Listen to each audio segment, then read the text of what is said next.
हरे Krishna, Radhe Radhe. Shri Radhe channel में आप सभी भक्तों का बहुत बहुत स्वागत है। तो फ्रेंड्स, आज हम बात कर रहे हैं पितृपक्ष की, और कुछ कार्य मैं आपको ऐसे बताने वाली हूँ, 3 से 4 कार्य ही मैं आपको बताऊंगी। आपके घर में चाहे श्राद्ध होता हो या ना होता हो, लेकिन महिलाएं अगर इन 15 से 16 दिनों में इन कार्यों को कर लेती हैं तो अपने जीवन को सुखद बनाती हैं, सरल बनाती हैं। और कहते हैं इन कार्यों को करने से सबकी उन्नति तरक्की के रास्ते भी खुल जाते हैं, और जो हमारे पितृदेव होते हैं वो हमसे बेहद प्रसन्न होते हैं। तो सबसे पहले हम बात करते हैं सुबह की। सुबह में हमें अपने दहलीज पर जल का छिड़काव कैसे करना है। फ्रेंड्स, कहते हैं कि पितृपक्ष में पितृ हमारे द्वार पर खड़े होते हैं, ठीक है। और इन दिनों में हमें बहुत से ऐसे कार्य हैं जिनकी तरफ ध्यान जरूर देना चाहिए। तो आप क्या करेंगी? सुबह में आप स्नान करने से पहले जब आप सो के उठे तो आप अपनी दहलीज पर जल का छिड़काव करें। अगर आप किसी ऐसी जगह पर रहते हो जहाँ फ्लैट वगैरह में, तो आप वहाँ पर आप धुलाई नहीं कर सकते हैं, तो आप क्या करेंगी? थोड़ा सा आप स्प्रे बॉटल ले लें और उसमें पानी भर लें, उसमें आप स्प्रे करें और किसी कपड़े से अपनी दहलीज को अच्छे से साफ कर लें, ठीक है। उसके बाद आपको क्या करना है, वहाँ पर कोई भी एक ऐपन लेना है, कोई रंगोली बनानी है, आप बना सकती हैं। हल्दी से, गेरू से उस जगह को थोड़ा सा लीप सकती हैं, ठीक है। उसके ऊपर आप कुछ दाने काले तिल के डालें। दोनों तरफ अगर आपको मिल जाए तो सफ़ेद रंग के जो पुष्प होते हैं वो आप अपनी दहलीज के दोनों तरफ कॉर्नर पर रख दें।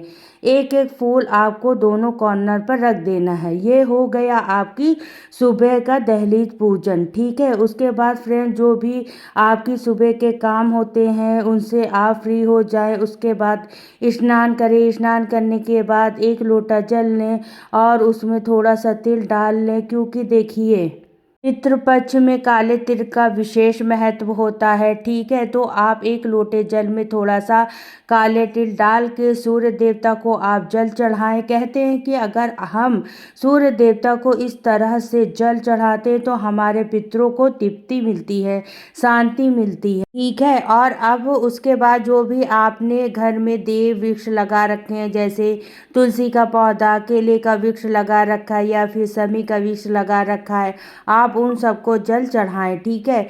उसके बाद सीधे आप अपने घर के मंदिर में आ जाएं। मंदिर में आने के बाद आप गंगा जल छिड़क के अपने मंदिर को शुद्ध करके, लड्डू गोपाल जी हों, शालिग्राम जी हैं या शिवलिंग अपने घर में रखे हुए हैं, आप उन सबको स्नान कराएं, धूप दीप जलाएं, भोग लगाएं और उसके बाद विनती करें अपने इष्ट से, जिनको भी आप ज़्यादा मानते हो।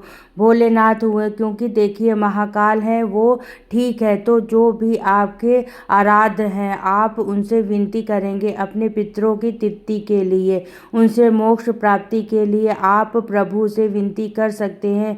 इस समय किया गया कोई भी कार्य अगर आप पितरों के लिए विनती भी करते हैं ना प्रभु से, तो प्रभु आपकी उस विनती को बहुत ज़्यादा से स्वीकार करते हैं। लेकिन कम से कम आप उन्हें ध्यान तो कीजिए, उनको याद तो कीजिए पितृपक्ष में, ठीक है। तो इस तरीके से हमने पूजा की। उसके बाद आप आइए सीधे अपने किचन में, और किचन में आने के बाद आपको ध्यान रखना है कि जो भी आप भोजन तैयार करेंगी उसको सीधा आपको किसी भी घर के मेंबर को नहीं देना है। वो चाहे बच्चे हो सकते हैं, चाहे हस्बैंड हो गए, फिर आप स्वयं खुद ही क्यों ना हो, ठीक है। तो फ्रेंड्स, सबसे पहले तो आप ध्यान रखेंगे जो भी आप आटा लगाएंगी रोटी बनाने के लिए, उस आटे को लगाने के बाद उसमें उंगलियां, आप उंगली का निशान जरूर से बना दें।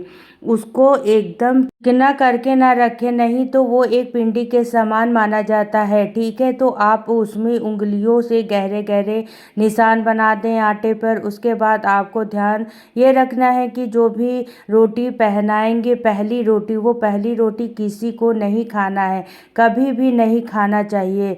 वो पितृपक्ष हो चाहे कोई भी दिन हो, महीना हो, क्योंकि ना हमें हमेशा पहली रोटी गाय को निकालेंगे। हैं। आप अगर आपके यहाँ गाय नहीं आती है तो आप किसी पक्षी को या टुकड़े टुकड़े करके डाल सकते हैं, किसी जानवर को खिला सकते हैं। और वो भी संभव ना हो तो आप किसी भी पेड़ के नीचे आप रख दें, जो भी खाए आपको देखना ही नहीं है, ठीक है। लेकिन कभी भी तावे पर सिकी हुई पहली रोटी घर के किसी भी मेंबर को नहीं खानी चाहिए, ठीक है। उसके बाद आप अपना खाना वगैरह बना ले इसे शुद्धता पवित्रता के साथ। और जो रोटी है, जो पहली रोटी आपने निकाली है, उसे आप थोड़ा सा घी लगा लें और थोड़ा सा उस पर कुछ मीठा डाल लें आप। और ये रोटी आपको अपने हाथों से गाय को खिलाना है, ठीक है। गाय ना मिले तो देखिए मैंने बहुत सारे ऑप्शन आपको बताए हैं, आप वैसा भी कर सकते हो। तो फ्रेंड्स कहते हैं कि पितृपक्ष में अगर आप मीठी रोटी का दान करते हैं ना, किसी को भी, वो गाय को या पक्षी को किसी को भी खिलाते हैं, तो इससे पितरों की तृप्ति होती है, पितरों को भोग मिल जाता है ऐसा करने से, ठीक है। तो आप यह कार्य जरूर से करें। अच्छा, एक चीज़ और मैं आपको बता दूं कि जो दोपहर का समय होता है लगभग 11 बजे से लेकर 12:30 बजे तक का जो समय होता है, इन बीच में पितरों का श्राद्ध किया जाता है, तर्पण किया जाता है, ठीक है। तो उनके नाम से अगर आपको कोई भी चीज़ दान करनी चाहते हैं तो आप इस समय पर करेंगे, क्योंकि आप ऐसा मान सकते हैं कि इस समय पर जो भी पितृ होते हैं वो ज़्यादा एक्टिव होते हैं, ठीक है। तो उनके नाम से जो भी कार्य किया जाता है वो इस समय पर किया जाता है। तो आपको ध्यान ये रखना है कि इस समय पर ये जो 16 दिन है पितृपक्ष के, इन दिनों में इस समय पर आपको खाना नहीं चाहिए और आपको सोना भी नहीं चाहिए, ठीक है। तो आप इस समय पर धीमे धीमे आवाज पर आप कोई भगवान का कोई मंत्र चला सकते हैं। घर में आप अपने पितरों के लिए अच्छी अच्छी बातें करें, उनकी निंदा ना करें किसी प्रकार से भी, ठीक है। तो इस चीज़ों का आपको ध्यान रखना है। अच्छा, अब संध्या की बात करते हैं। तो संध्या में आप अपने सबसे पहले मंदिर में दिया जलाइए, ठीक है। तुलसी जी में दिया जलाइए, दहलीज पर आप दीपदान करिए। और एक दीपक जो जैसे देखिए, जो आप नित्य प्रतिदिन जो जहाँ भी दीपक जलाती हैं, जो भी पूजा करती हैं, वो तो आपको वैसे ही करनी है, लेकिन एक दीपक अलग से आप उनको अपने घर की छत पर जलाना शुरू करें। इन 16 दिनों में आपको यह नियम बनाना है और आप अपने पितरों का ध्यान रखें और उनसे क्षमा याचना करें कि हे पितृदेव, हमसे कोई भी भूल, कहीं भी कुछ गलती हुई हो, हमें क्षमा करें। और जो भी आपकी विनती है, जो भी आपकी मनोकामना है, आप उनसे बोलें और विनती करें हमारे बच्चों की, हमारे घर में सभी की उन्नति को, तरक्की हो। इस तरीके से करने से भी ना फ्रेंड्स आपके कार्य बनने लग और पितृदेव बहुत ही ज़्यादा प्रसन्न होते हैं, ठीक है। तो आप यह कार्य कर लें। इसके अलावा देखिए, कहते हैं कि इन दिनों में पीपल के वृक्ष की अगर पूजा की जाती है तो वह बहुत ही ज़्यादा अच्छा माना जाता है। तो हम सभी जानते हैं कि पितरों का वास होता है पीपल पर। जो भी महिलाएं या नियम करती हैं 16 दिनों तक, उन्हें ज़रूर से करना चाहिए। क्या करना है, सुबह में आप जाइए, 1 लोटा जल ले लें, उसमें थोड़ा सा दूध डाल लें, थोड़ी सी चीनी डाल लें, कुछ दाने काले तिल के डाल लें, ठीक है। और उसको आप जो है पीपल वृक्ष पर अर्पित करें और पितृ देवता प्रसन्न हो जाते हैं। पितृ देवता प्रसन्न हो, इस तरीके से आप हाथ जोड़कर विनती करें, ठीक है।